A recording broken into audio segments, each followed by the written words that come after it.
За hi guys. За 3 дахь өдрийн хичээл эхэлж байна. За тэгэхээр 3 дахь өдрийн хичээлийн сэдэв болвол үндсэн валютын хослолууд major, minor, exotic гэсэн энэ гурван хослолуудыг тайлбарлаж өгнө. За тэгэхээр энэ яагаад ийм гурван төрөлтэй энэ forex-ийн хослолуудыг хуваадаг вэ гэхээр ер нь бол major гэдэг нь бол хамгийн гол хослолууд байгаа. Үүнд бол USD хослолууд бол бүгд ордог. За дээрээс нь хамгийн их арилжаалагддаг. За мөн spread нэрэ бага байдаг, liquidation нэрэ их байдаг те. Тэгээ манипуляц нь харьцангуй бага байдаг гэх мэт ийм шин чанаруудыг бол агуулдаг major хослолууд. За minor хослолууд бол USD валют бол оролцоогүй. За ихэнх нь major валютууд нь ингээ хоорондоо харьцсан те.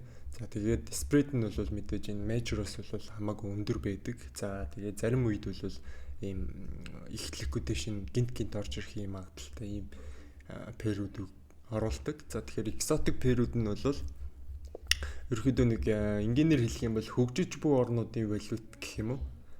Ерөөхдөө нэг ховор хослолууд хүмүүс нэг их арилждаггүй. Гэхдээ ер нь бол бас байдаг ийм хослолуудыг хэлдэг. Тэгээ spread бол маш өндөр байдаг энэ дээр.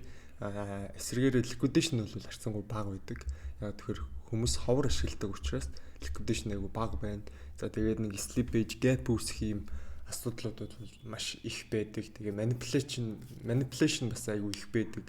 Тэгэхээр ийм ялгаатай гурван төрөл байдаг байх нэ. За тэгэхээр дөрөв хэлсэнчлэн ер нь бол major хослол бол одоо хамгийн түгээмэл хэрэглэгддэг хамгийн том гэсэн хослолууд бол байдаг. Тэгээ бүгд бол USDT гэсэн энэ валюттай бол ингээд харьцсан ийм хослолууд бол байдаг байгаа. За одоо энэ дэлгэцнээр харагдаж байгаачлан евро USD, GBP USD, Швейцар франк орж ирдэг. Гэх мэт тэгээд USDT, JPY байна, CAD байна, AUD байна, NZD байна гэх мэтчлэн хамгийн түгээмэл ашиглагддаг пэрүүдийг бол одоо major pair гэдэг байх нэ. За цаашлаад minor pair бол USDT хослол оролцоогүй. Euro, GBP, JPY тэ. За GBP Швейцар франк гэх мэтчлэн айгу өндөр liquidation ер нь бол нэлээд өндөр орж ирдэг үе. За тэгээ spread бол энэ хослолууд дээр бол харьцангуй өндөр байдаг. Ингийн major pair-үүдээс major pair бол spread багтай, liquidation ихтэй байдаг. За дараагийн exotic pair дээр бол түрүү хэлжсэн хөгжиж буй орнууд байдаг гэдэг тий. За Гонконг доллар, Сингапур доллар, African rand гэж байна, baht гэж байна тий. Peso, Danish krone. За krone рупе гэж байна те. Гэх мэтчлэн ер нь бол түгээмэл ашиглагддаг валютын хослолууд бол үүнд ордог. За үүнээс гадна forex trade хийхэд бол маш олон commodities бол байдаг. За тэгэхээр үүнийг бол та хэд юунасаа харчиж болно. Trading view дээр бол бүх хослолууд бол байж идэг. Тэгэхээр trading view-ийг оруулаад тэр дээрээс нь бүгдийг хайгаад үзчих болно. За мөн forex дээр бол өөр стокууд байгаа, индексүүд байгаа, гадны том те. Одоо Apple, Tesla ч гэдэг юм. Тэр хувьцаанууд байгаа. За эргүүлээд S&P 500, NASDAQ гэх мэт ийм индексүүдийг бол бас арилжаалах боломжтой. За дээрээс нь commodities буюу одоо бараа түүхийн идүүд те.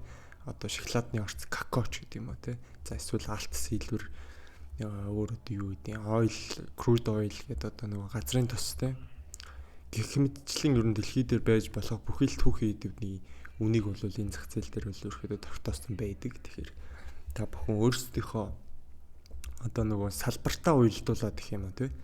Одоо юу гэдэг шоколадны үйлдвэрт ажилладаг бол какаоны үн мэддэг байх хэвээр. Алтны уурхад ажилладаг бол алт хизээ өсдөг үндгүү гэдгийг бол яг энэ зах зээлийг мэдэхгүй ч гэсэндээ банк нөгөө дотор нь ороод ажиллаж байгаа учраас ер нь бол үн ханш нь яаж хэлбэлцдэг үл мэдж байгаа. За ноолуурын үйлдвэрт ажилладаг бол ноолуурын үн яаж өсч байгааг мэдж байгаа тий. За тэр болгон чинь ерөөхдөө дэлхийн зах зээл дээр онлайн хэлбэрийн forex гэдэг зүйл дотор бол байдаг юм аа. За ингээд өнөөдрийн 3 дахь хичээл дуслаа гэс. Тэгээд дараагийн хичээлүүдийг бол маш хурдан оруулаад явнаа.